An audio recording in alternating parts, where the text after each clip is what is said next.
Good morning, welcome all of you. This morning we are going to start on O Death, our masked friend. So the topic of discussion we are taking from thoughts and aphorisms of Sri Aurobindo on death. So this is when we speak of death. Of course, when we hear the name of death, we get terrified. But actually, Sri Aurobindo quotes, "Oh death, our masked friend," but actually it is masked because death has got a lot of things, lot of contributions. Death is our spirit's opportunity. Death is the pathway towards immortality, get to immortal, passport to immortality. Death is a great leveler. Death is the spirit's opportunity. So in many ways death is totally helpful. It has got its own need. Sri Aurobindo has quoted immortality assured itself by death, immortal by renewed mortality. Many ways we have heard Sri Aurobindo speaking on death. Sri Aurobindo here quotes, it is masked friend, O death, our masked friend and maker of opportunities, because for you we get so many opportunities have been created, because death, it is not the end of all human road. People recite them, जातस्य हि ध्रुवं मृत्यु. But thing is that philosophy was old concept. Now we know the great ignorance is residing in us. So many births we have overcome, we have overtaken, we have crossed. This is one birth, one life, and after also we have to pass a couple more, many lives we are going to go forward. But our ignorance is that we think this is whole, there is nothing beyond. So here in the course, O death, our masked friend and maker of opportunities, when thou wouldst open the gate, that's what here in the questions. When thou wouldst open the gate, hesitate not to tell us beforehand, because for the normal circumstances, for the normal people, they take future knowledge is an added pain. So, but here in the course, you just tell us without any hesitation. And they hesitate not to tell as beforehand, for we are not those who are shaken by its iron jarring. We are not shaken by the iron jarring. You just tell when it will open thy door for us, because we are that much prepared in our consciousness. We don't have any fear, and we take you not as a formidable enemy or a dreadful power, because we have thought you are creating opportunities for us, and moreover our masked friend against your in the course. Purity is in thy soul. So 100% purity, it can't be expected in outward mind, life and body. So many ways we are erroneous, we are mired, we are soiled. So nothing can purify it. Only the purification can be expected with respect to your soul. You are in the course, purity is in thy soul. But for actions, where is their purity or impurity? For their actions, where is thy purity and your impurity? Because everything depends upon the state of the soul, with respect to soul, in soul's consciousness. So when soul is never, it is, you can't find any flaw there unless authorized. It is determined to do so. So actions, for your actions, where is the purity and impurity? That's what's here in the questions, because it is everything you have left and you have been guided according to your soul. Against your in the course, death sometimes a rude valet. Course here in the course, death is sometimes a rude valet, but when he changes this robe, rude valet, when he changes its robe of earth for their brighter raiment, when this dim raiment has been changed to the brighter raiment, her horseplay and impertinence can be pardoned. So that is the darkest and of course crudest form you have seen. But when it changes the form, already in Savitri we have seen death came to her hiding the shadow. Well might he find in him the perfect shrine. Again, we have seen after the great change in death when he came, he came in a changed state that before the dreadful state it has been changed. So still in the courts here but when he changes the robe of earth for the brighter raiment, change the robe of earth for the brighter, for that brighter raiment, his horseplay and impermanence can be pardoned. Again, we are going. Who shall slay thee, O soul immortal? Because you know soul is immortal. Definitely, there is no doubt of it here in the courts. Who shall slay thee, O soul immortal? Who shall torture thee, O God, ever joyous? God, you know, ever joyous. We shall torture him. Soul is immortal, you know. Who can slay him? That's what we must know. Soul, ever, ever immortal. And of course, ever joyous is God. Who can torture him? That's what we know. We must know what really God and what really the soul. Soul is the spark of the divine, spark of the absolute. So that's what if we know, so that we must be very much conscious and we must be very much in a permanently as aware state that this is the real thing. Nothing can slay the soul. Nobody can torture the God because he is ever joyous and the soul is immortal. Against here in the course, think this when thy members would pain from their love with depression and weakness. Think this, still in the course tries to explain. Think this when this thy members would pain make the love with depression and weakness. I am Basus and Ears and Apollo. I am Agni, pure and invincible. I am Surya, ever burning mightily. So just imagine these are the terms here in the course in the very clear cut way inside the hyphen. I am Basus and Ears and Apollo. I am Agni, pure and invincible. I am Surya, ever burning mightiest. Just imagine, think this when thy members would pain make thy love with depression and weakness. You just think and try to clarify because everything is like this, like Agni, pure and invincible, Surya, burning mightily. So this must be taken care of and you must explain them. Again, shrink not from the Dionysian cry and rapture within thee. Very interesting, very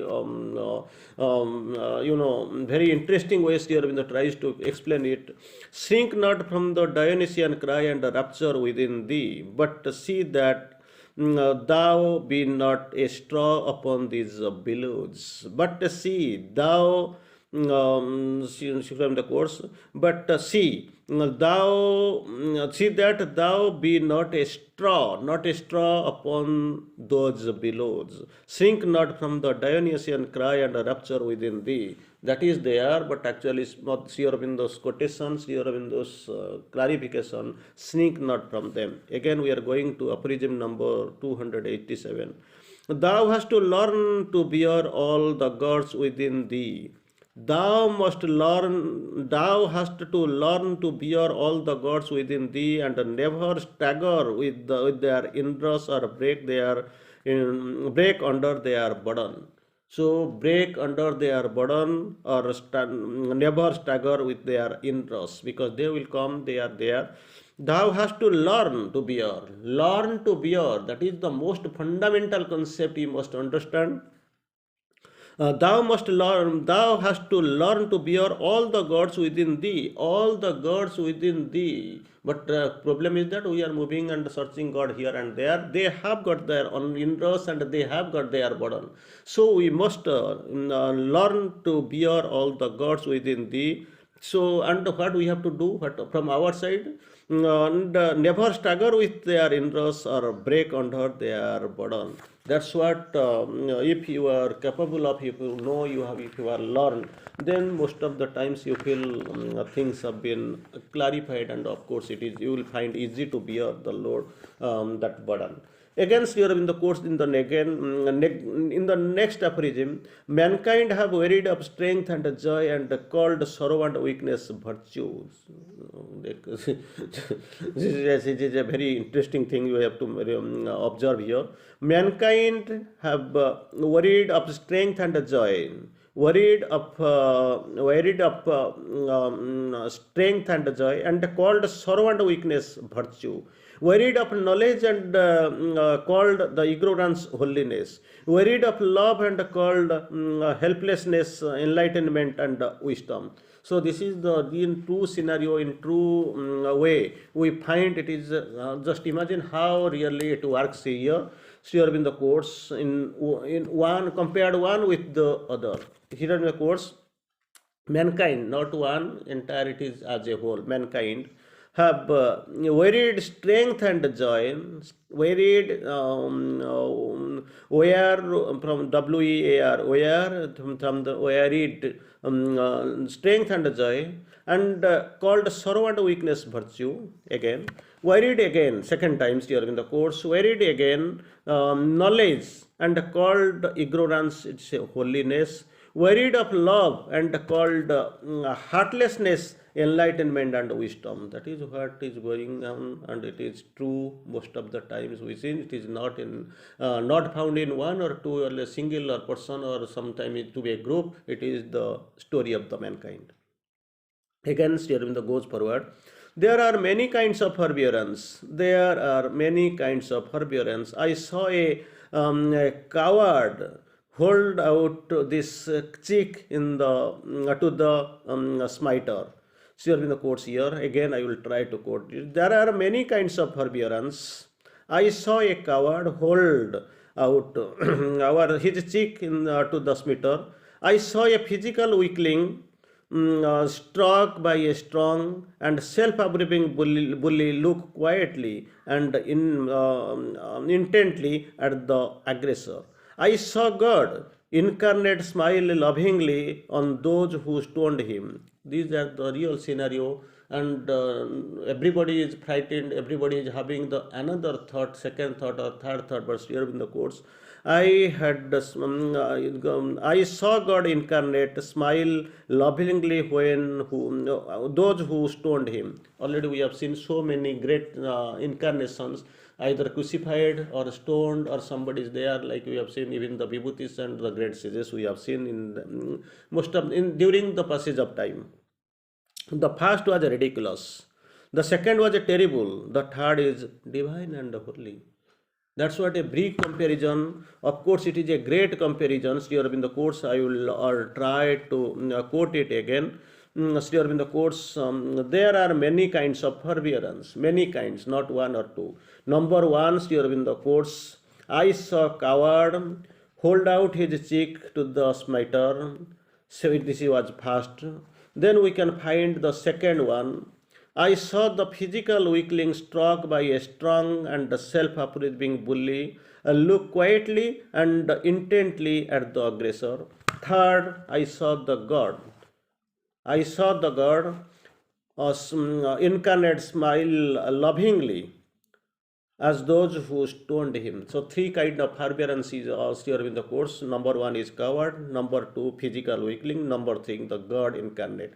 And to these three, what they are doing, first held out his cheek to the smiter.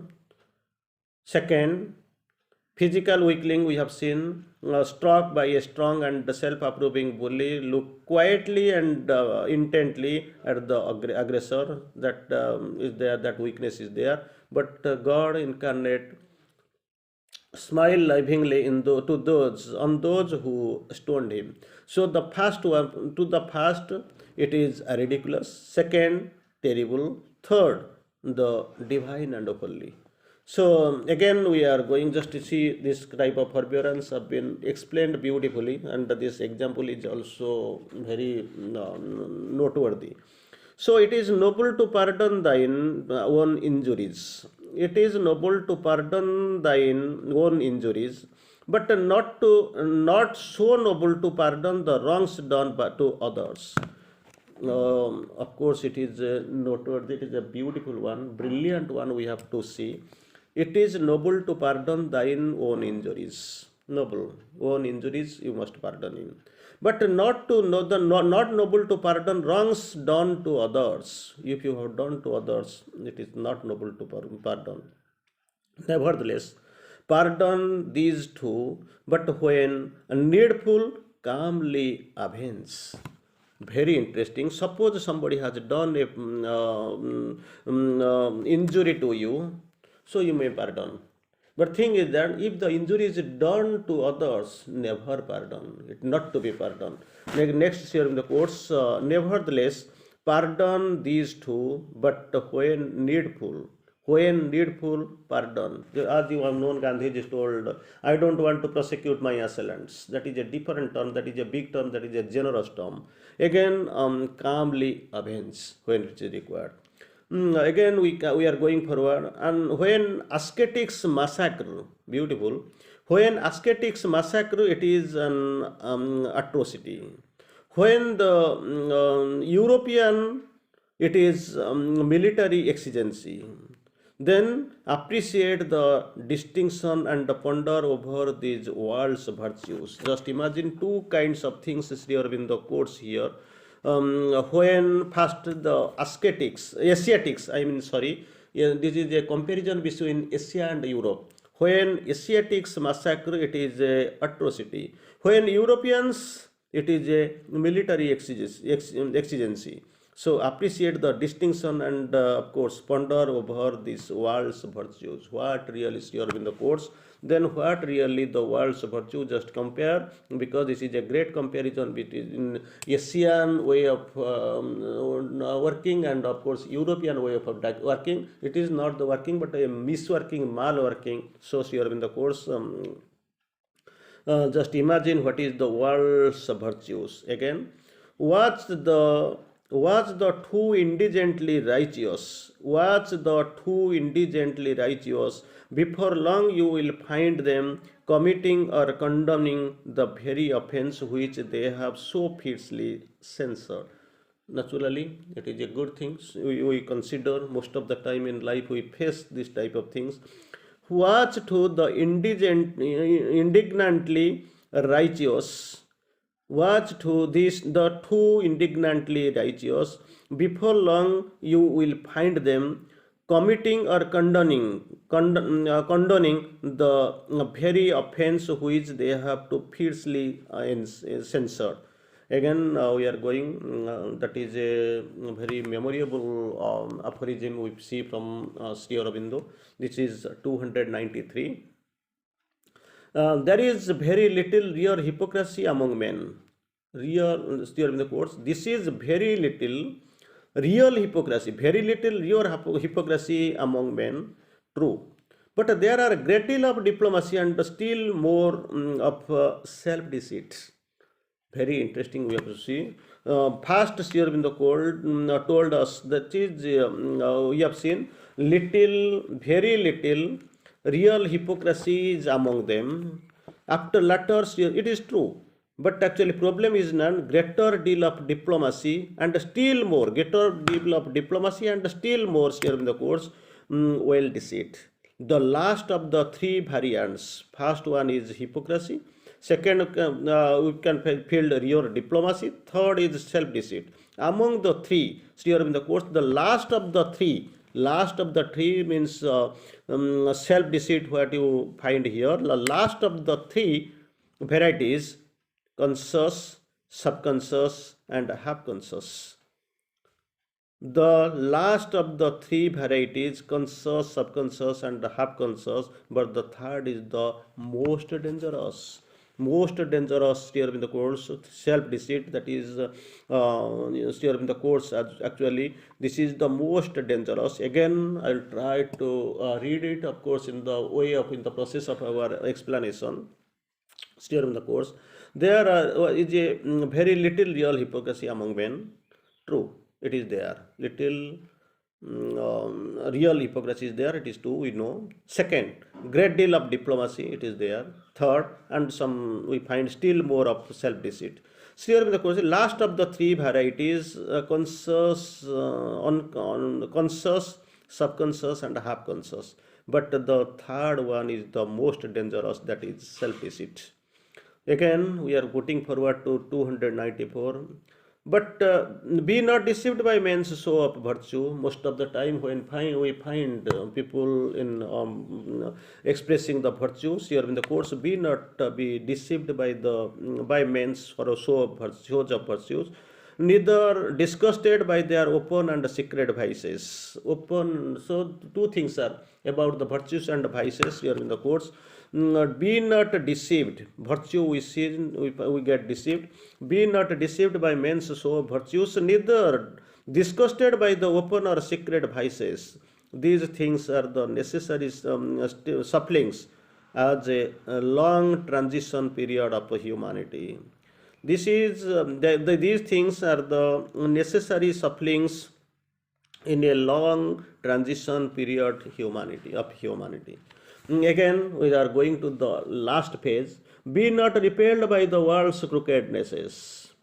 Be not be repelled by the world's crookednesses. The world is wounded and a venomous snake wriggling towards a destined self-sloughing and perfection. Wait, for it is a divine vigor, and out of this investment, God will emerge brilliant and triumphant. What you see is not really the end, that is the final thing. You can't claim, you can't summarize, you can't take it for granted. But thing is that God is a triumphant, and God will emerge brilliant and triumphant out of this. He will emerge, definitely it is there. Anyway, it is time. Again, we will try to recite it. And be not repelled by the world's crookedness. It is there everywhere. The crookedness is there. So here in the course, be not repelled by the world's crookedness.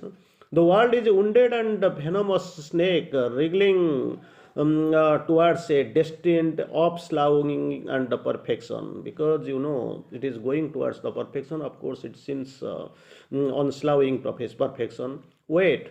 For it is a divine vigor. What you see, it is not the humanly, nothing with or Titanic. It is the divine vigor. And out of this bestness, God will emerge brilliant and triumphant. Anyway, it is a good term. We have seen so many ways about death, about crookedness, sin and virtue. It is a God's triumphant victory. So many ways. It is there is just nearly almost a great thing we have seen, great aphorism we have discussed sober. It is time really. It is actually kicking away. We must be very much interested in awaiting for the next one. Anyway, very much interesting, very much sticky, very much touching. That is what we have seen. That main thing why we started really.